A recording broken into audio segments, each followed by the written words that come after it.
Olá, gente, tudo bem? Seguindo nossos estudos de associação de resistores, então a gente já viu que eles podem ser associados basicamente de duas maneiras, em série e em paralelo. Então, o que a gente vai estar recordando agora? Uma associação de resistores em série.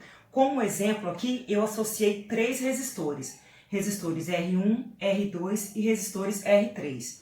Qual é a característica deles? Então, todos eles são ligados um em seguida do outro, ok? E as características principais são as seguintes. A corrente elétrica que passa pelo resistor R1 é a mesma que passa pelo resistor R2 e é a mesma que passa pelo resistor R3. Qual outra característica que eu tenho? A DDP no terminal do teu circuito, ela é dividida. Se você tiver três resistores, se os três resistores tiverem a mesma resistência, a DDP é dividida igualmente. Sendo assim, o valor de U, que é DDP no seu terminal, é igual o 1 mais o 2 mais o 3, ou seja, quantos resistores você tiver associado em série.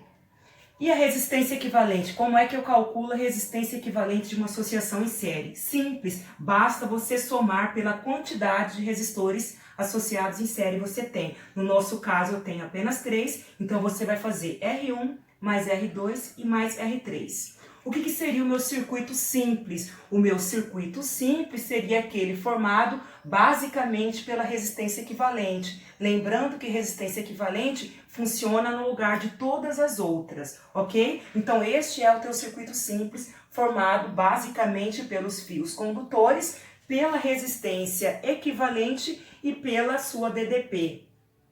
Muito bem, vamos falar agora um pouquinho, recordar uma associação em paralelo. O que é uma associação em paralelo? Vejam que todos os resistores estão ligados pelo mesmo terminal AB. Então é como se esse terminal AB ele é o mesmo para todos os resistores. Neste caso eu tenho três resistores. E qual é a característica principal? Quais são, aliás, as características principais?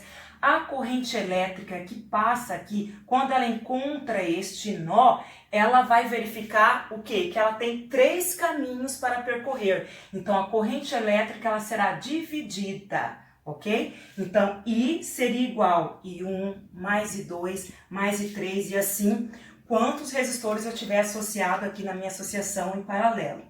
Qual outra característica? A DDP no seu terminal, ela é igual em todas as resistências. Vejam aqui, é a AB, eu tenho o terminal AB, aqui eu tenho esse terminal AB, que ele é o mesmo. Logo, a DDP U é igual no resistor R1, é igual no resistor R2 e igual no resistor R3. Como é que eu posso, então, encontrar minha associação de circuito simples? Nada mais é do que a substituição de todos os resistores pelo meu resistor equivalente. Como é que eu faço para eu calcular a resistência equivalente? Simplesmente você vai fazer 1 sobre REC, que é igual quantos resistores você tiver. No nosso caso são 3, então 1 sobre R1, mais 1 sobre R2, mais 1 sobre R3, ok?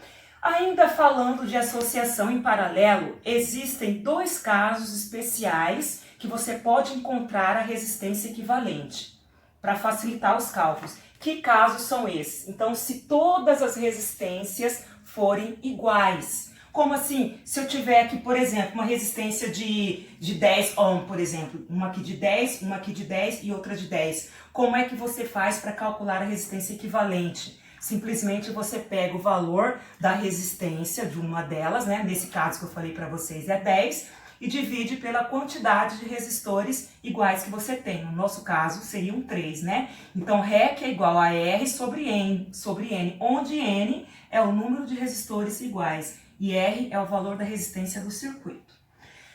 E existe um outro caso especial também, que é quando você tem apenas dois, ok? Então, você tem apenas dois resistores associados em paralelo. Como é que você faz para calcular a resistência equivalente? Você simplesmente multiplica pelo valor de cada resistência, tá? E divide pela soma, assim você tem a resistência equivalente.